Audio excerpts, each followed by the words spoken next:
एक समय की बात है, भगवान बुद्ध एक नगर में घूम रहे थे।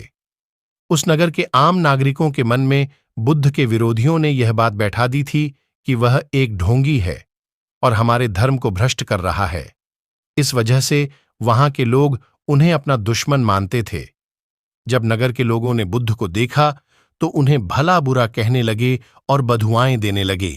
गौतम बुद्ध नगर के लोगों की उलाहने शांति से बिना बोलने सुनते रहे, लेकिन जब नगर के लोग उन्हें बोलते बोलते थक गए तो महात्मा बुद्ध बोले, क्षमा चाहता हूं, लेकिन अगर आप लोगों की बातें खत्म हो गई हैं तो मैं यहां से जाऊं।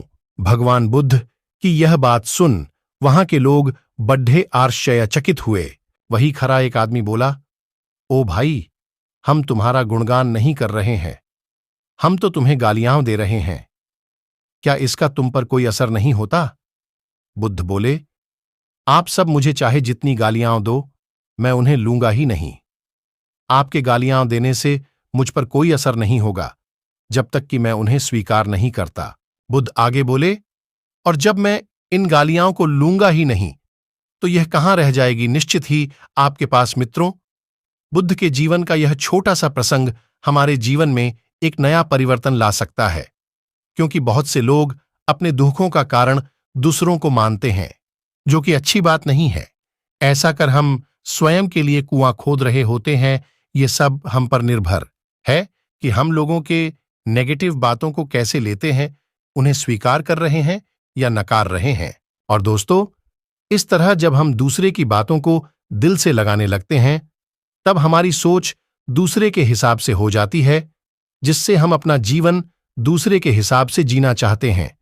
और इससे जब कोई हमें ये बोलता है कि तुम एक दिन बहुत अमीर बनोगे तो हम ये मान लेते हैं कि हां, मैं अमीर बनूंगा। वहीं पे जब कोई हमें ये बोलता है कि देखो, तुम अपने जीवन में कुछ नहीं कर पाओगे, तो हम ये मान लेते हैं और ये सोचते हैं कि सच में मैं कुछ नहीं कर सकता। और इस तरह हम हमेशा दूसरे की बात को दिल पे लगा लेते हैं और दूसरे के हिसाब से चलते हैं। है मेरे भाई, दूसरे के हिसाब से कुछ मत करो और लोगों के बातों में मत आऊं, करो अपनी करो। और जब कोई मजाक उड़ाए तो खामोश होके वहां से चले जाओ, क्योंकि दुनिया मजाक उड़ाएगी और तुम्हारा काम है अपने काम से लोगों का मुंह बंद करो।